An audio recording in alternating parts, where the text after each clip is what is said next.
अस्सलाम वालेकुम viewers.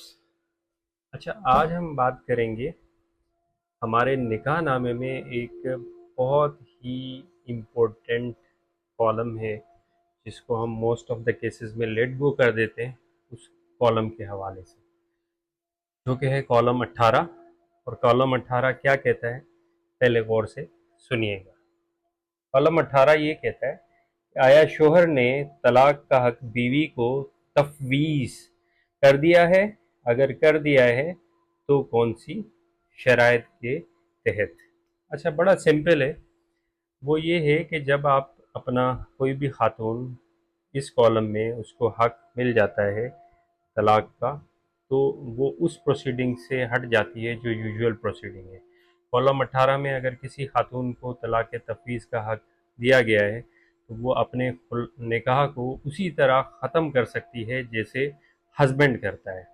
For instance, अगर इस कॉलम में आपको हक नहीं दिया गया तो एक खुदा न ख्वास्ता आप सेपरेशन की तरफ जाते हैं तो आपको कोर्ट से खुला के लिए अप्लाई करना होता है और it is a lengthy process. Notice होते हैं, रिकॉन्सिलिएशन में बात जाती है और बाकी चीज़ें। और सबसे अहम बात, वहाँ खुला में आपको लेट गो करना होता है अपने हक महर को।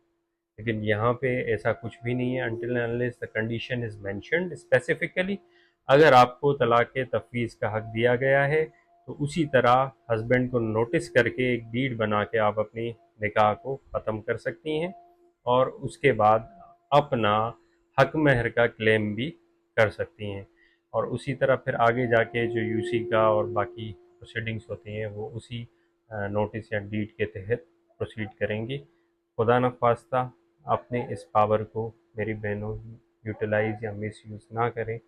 अपने आप में कोशिश करें कि मामलात को रिकॉन्सिलिएशन के साथ हल करें और आगे चलें। Thank you very much.